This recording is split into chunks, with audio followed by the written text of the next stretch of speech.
Greetings, everyone, and welcome to Healthcare Leadership Live. My name is Mike Lyons. I am the host of the show, and I am going to be joined here today by Robin Clayton.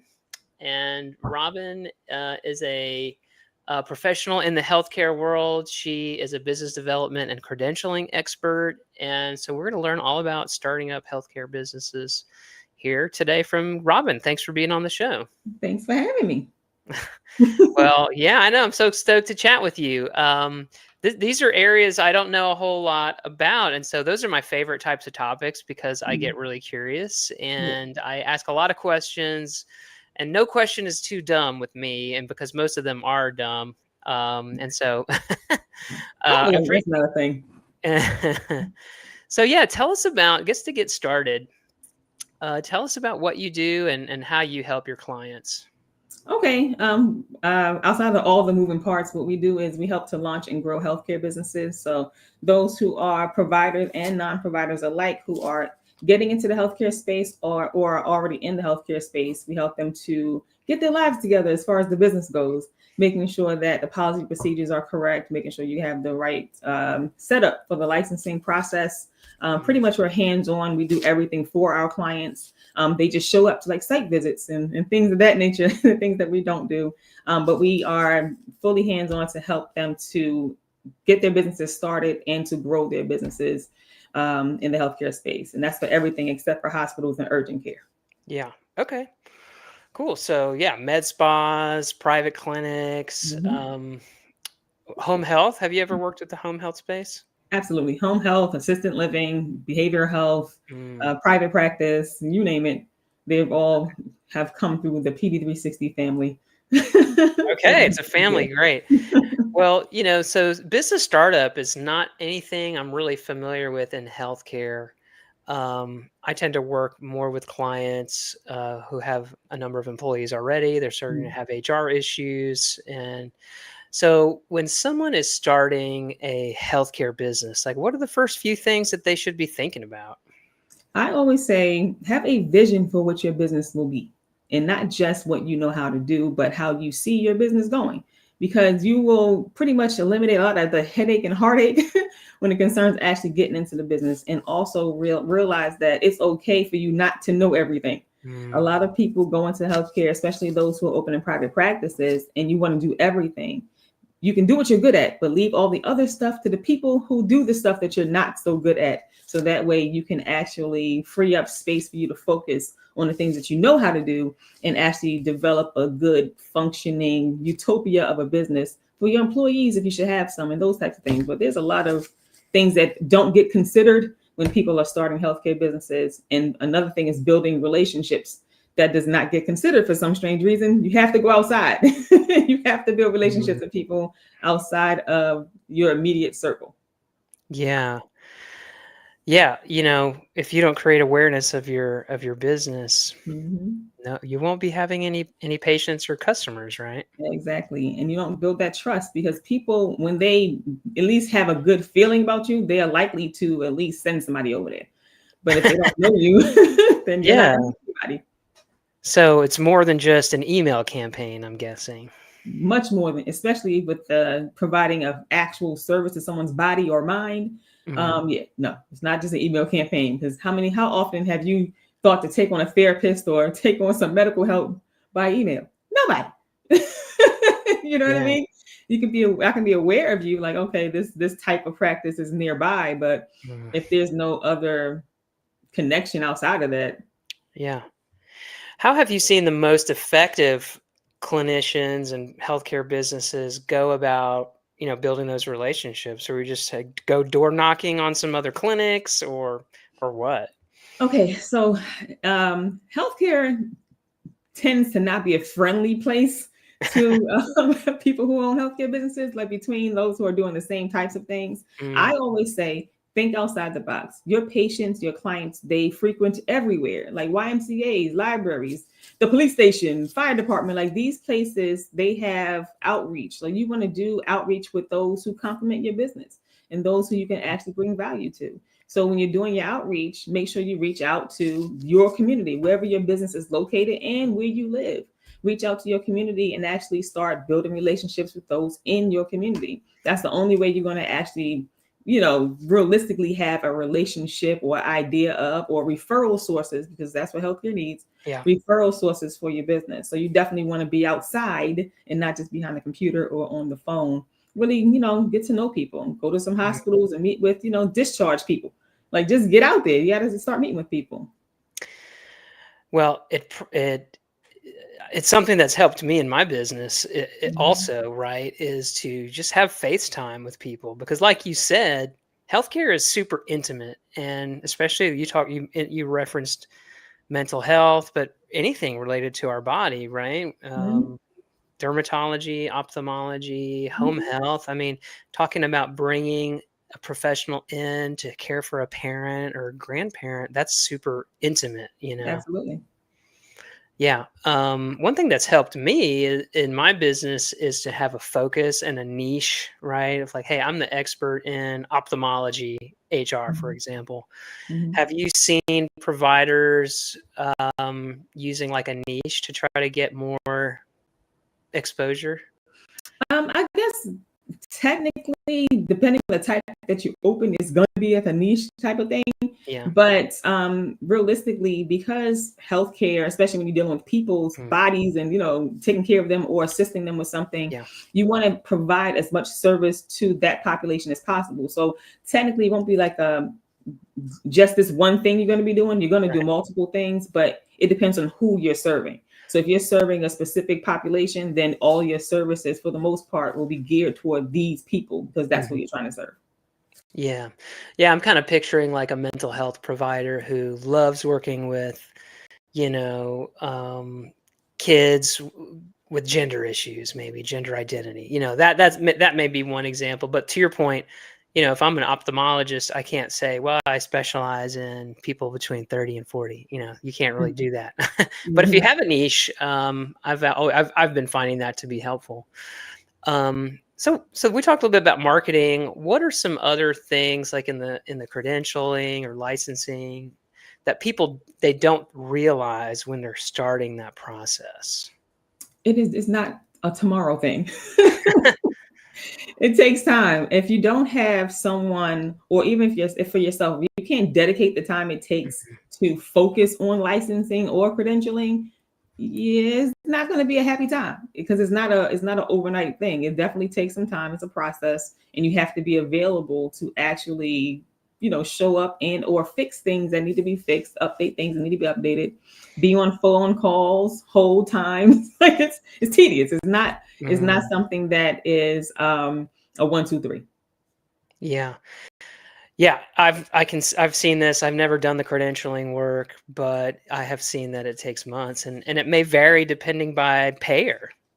It does vary depending on payer, but I will say, if you I always say you can save money a lot of different ways when it concerns doing things in your business. I always say outsourcing, especially when you're new, outsourcing is a perfect way to save money when trying to grow your business, because you don't have to do a whole lot of different things as it concerns an employee. You don't have to provide benefits. Mm, You don't have to pay the same amount in salary. Like, it's a lot of savings and benefits that you have with outsourcing. Credentialing is one of those things that I always suggest people outsource until you get large enough to have somebody in-house and pay all those wonderful benefits, mhm. things of that nature, to focus squarely on your business and what your business needs and do it that way. But yeah, it's definitely one of those tedious things. So I always suggest outsourcing for the things in the beginning, for sure. So I want to say for anyone watching us live here, if you have a question for Robin, she's a great resource for business startup or credentialing, licensing. So throw that in the chat, or if you just want to say hi, if you are Robin's friend and you just want to cheer her on, throw a comment in the chat here. Um, I'm curious if you've noticed any trends in the types of healthcare businesses that are getting started right now. And I guess the reason I think about that is maybe that's a reflection of the issues that people are dealing with out in the world, or maybe it says something about I don't know, the nature of consolidation in healthcare. So yeah, are you seeing any trends in who's starting up new businesses? I want to don't want to say trend. I want to say that a lot of people don't realize that you don't have to be a actual healthcare provider to own a healthcare business. Now, private practice is different, but if you wanted to do group homes, you want to do assisted living or something of home health, even depending on your state, of course. But largely, you don't have to be an actual provider to own those types of businesses. Lately, I've been seeing a lot of people who want to open group homes. The reason a lot of people are going into healthcare, one is because they want to have their own business, they want their independence. But two, which I'm very happy about, it's the desire to actually help other people. It's not about just the money. Of course, money is going to be in business, it's business. But I'm seeing a lot of people who actually want to help other people, which I'm super happy about, because it can get real not so nice on that side of it when it concerns people receiving care, when you have people who are only in it for the money. I think you're hitting on a real powerful topic here, because money in healthcare is impossible to extract, as you said, but it seems like there's more and more corporate money in healthcare, and a lot of times they do have that patient focus at heart, but maybe they don't. And so it's wonderful to get to work with clients that really do care about their patients. Absolutely. Because I'm gonna tell you something. And those who are in healthcare, y'all know healthcare can be a raggedy place. It can be a super raggedy place. But when you come across those who are actually in it because they care, and they're in it because they want to actually make a positive impact in the lives of their patients and actually really help them, those are the best ones. I mean, it's heartwarming to have those types of providers. Like I said, money's going to come. It's business. So obviously you're going to make money in the business. But if money is your sole purpose of having a healthcare business, a lot of times the business is not even functioning well because it's so money motivated that a lot of things fall to the wayside, especially when it comes down to the patient care. Yes, absolutely. I'm wondering if you have seen a trend in the area of providers not even wanting to deal with insurance at all and just saying, hey, I'm private pay. Do you work with those types of clients, and do you see a trend with that? There is, okay, so I try to stay from trend because it's a lot of different things, right? But there are a lot of private providers, private practices who do shy away from the insurance part of it, because one, private pay is immediately. It's nothing you have to really wait for per se. And then dealing with the different, ups and downs with rates for insurance companies. So that is a thing, but also it depends on the population you're serving. So if you're serving people who are largely insurance users, then of course your business will be more geared toward going for insurance because that's what your population has. If your population are largely those who can afford to pay out of pocket, then that's a good way to be too. You're able to, provide the service and get paid almost immediately. So yeah, I won't say it's a trend, but a lot of private practices do tend to look at the out-of-pocket pay as opposed to the insurance. I'm on social media a lot, as you can imagine, and I feel as though lately, I think this is in the news world and the public world, like there's a lot of angst towards insurance companies right now, and it comes from the public, but it also comes from providers who are frustrated by the difficulty getting reimbursed for claims. Have you seen an escalation of providers making it harder to get paid? And have you seen an escalation in frustration by providers with that process? I would say now I have quite a few case studies on that, where you have providers and different healthcare businesses who have a hard time getting paid, but a lot of times it stems from not understanding what services are actually covered under the insurance that you're taking, and also how you're putting in the claims and all those different types of things. That's why if you are someone who provides a service and that's what you're good at, get somebody whose job focus is billing, and that's what they're good at, because they're going to be able to spot all the deficiencies prior to submitting the claim and let you know what you can and cannot do, as opposed to you submitting and then they kick it back and you have zero. I've had people who are like $2 million of unpaid service because they didn't realize they weren't able to bill Mm. the service. So it just depends. Like you have to definitely know what you're doing, know what the services are that are covered, and have someone who specializes in that Yeah. thing to focus on that. So that way you don't have to worry about if you're doing it right and then having to, fight back and forth on getting paid for a service. It's really, you can cut out a whole lot of headache by just knowing or having someone who else knows how to do it, do Mhm. it. Because if you're doing everything by yourself, especially if you are a provider in your private practice and you're doing the service and the billing and the keeping up with everything in the business, it's a guarantee some things are going to fall Mhm. out. So I'm going to show my naivete here, or my lack of knowledge. So if I'm a doctor, or maybe I'm looking to open up a med spa or something. Let's say a business where insurance is involved. Mhm.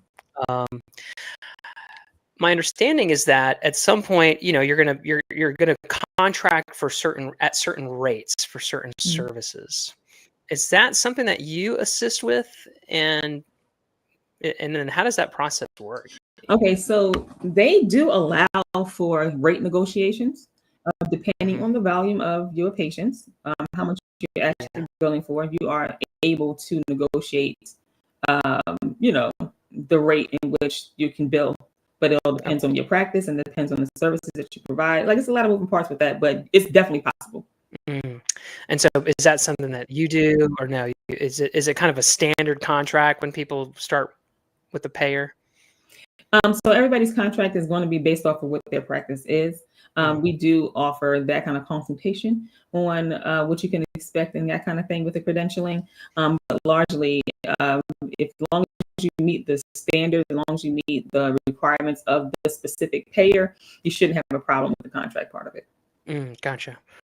What I think I hear from providers out there or businesses out there is one of the reasons that there's a lot of consolidation is because, hey, we think we can get better, more favorable contracts, with insurance companies by grouping up Mhm. together, as a and that tends to depress or limit the number of providers wanting to be like on their own, right? Like, because, oh, I can make more money if I am with a group. Is that a valid viewpoint? And do you think that a lot of providers are leaning that way to try to capitalize on the negotiating power of a large I group? mean, in anything, you go further together. So if you are, if you're gonna link in with a group, that will say that you'll also have the amount of patience to actually support the group. Mm, So it depends on what's like I said, it depends on what you're doing. yeah. So we talked a little bit about marketing, kind of touched on credentialing. What are some of the other things that practices need to keep in mind when they're starting up? I'm sorry, one second. Okay, sure.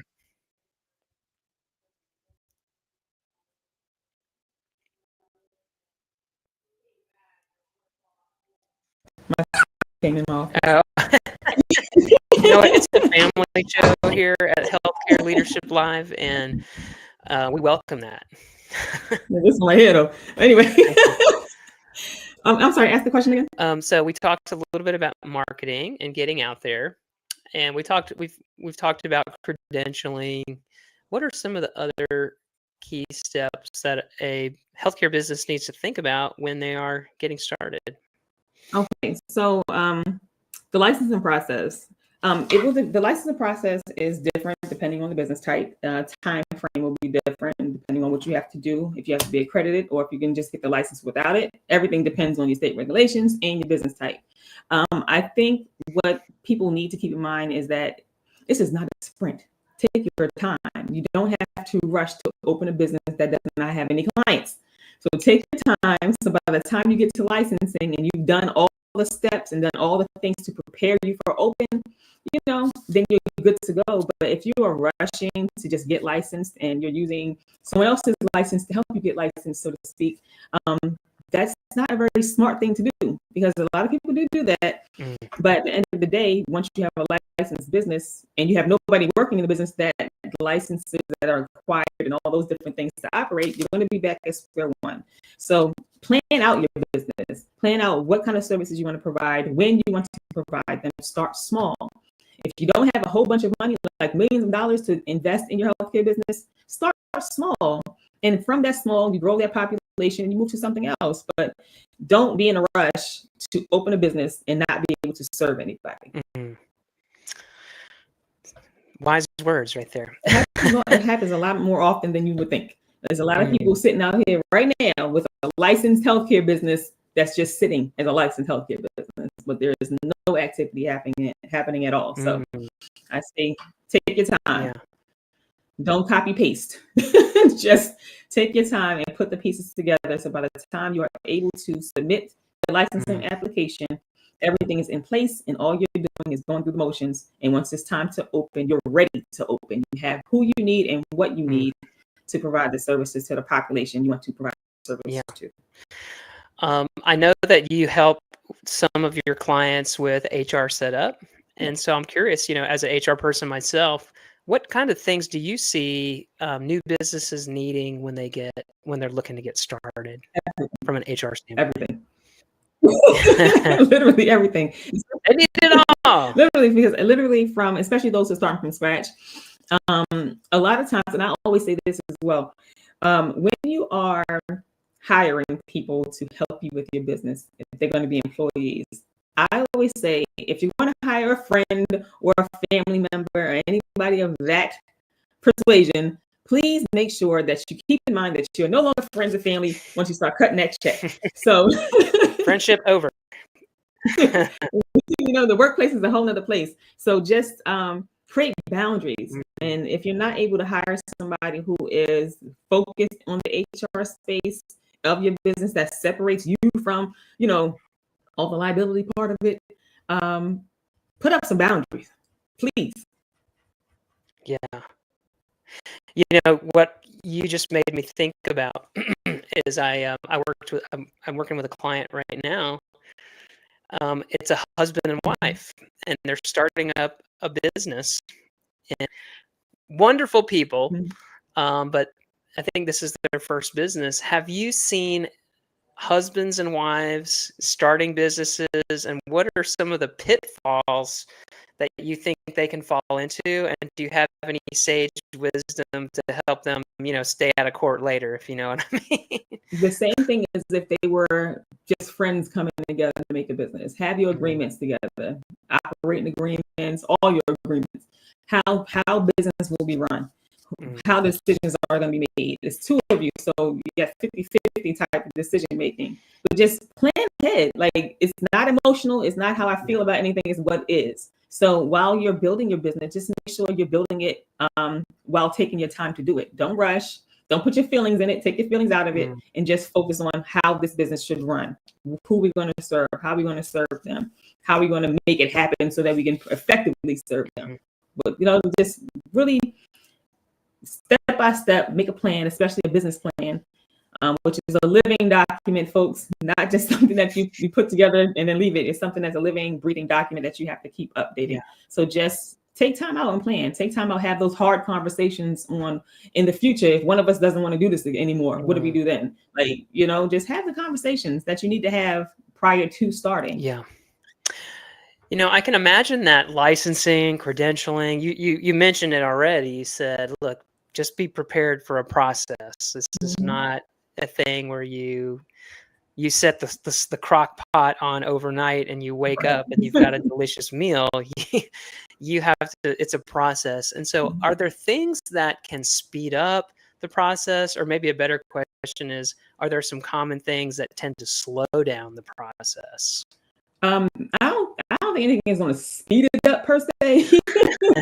That's why I put that different spin on there. There are some things that will slow it down, and things that will slow it down is if your documentation is not in order.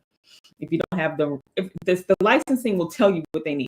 Never give more than what they're asking for. Never give less than what they're asking for. Give exactly what they're asking for. There's no reason for you not to get licensed if you're giving exactly what is being asked of you.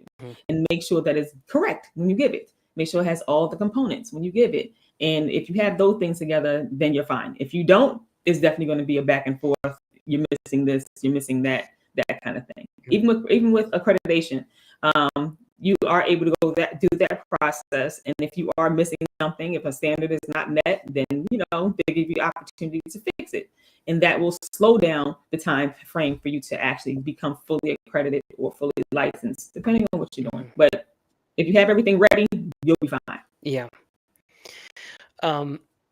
This kind of goes back to that question of trends, but the population's getting older, or shall I say, there is a larger proportion of our population that is elderly, and it's going to become more so.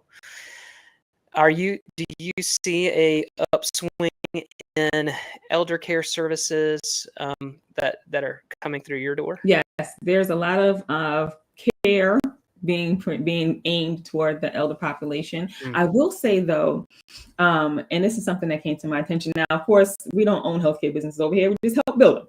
But I had a conversation with someone not too long ago, and they were talking about the elder population, and the conversation was about substance use disorder and how that particular service is largely ignored by the elder population when they are actually experiencing a lot of substance use disorder in their older age. That's alcoholism, drug abuse, those types of things. And they're not being treated for those things largely. So I would say if anyone is interested in doing some SUD services, maybe target some of those elder populations because they need the help as well. Well, there you go. That's a niche that maybe needs to be explored a little bit. I would say so for sure. Yeah. Especially with, prescription drugs, abuse or illegal drug abuse. I can totally picture that. Well, Robin, you certainly have a wealth of knowledge about healthcare business startup, and we could probably go on and on. And just as an endorsement here, Robin is super passionate about this stuff. She's helped a lot of clients, and I just want to say that she would be a wonderful person to work with if you're looking at starting a healthcare business. How can people get in touch with you, Robin, if they want to learn more and chat with you? I don't know about chatting, but if you want to learn more. That's right. Keep it real, Robin, okay? If you want to learn more about what we do, the website is www.pd360llc.com. That is our website. We have a private Facebook group called the Healthcare Business Hub by PD360. We welcome everyone who is actively looking to launch or grow their healthcare business. We provide a lot of free information in there, and of course, some paid services if you so need. But it's really a place where you can go in and actually work on your business. And that is the purpose of it. What else we got? We have PD360 LLC's other Facebook page, which is just the business page.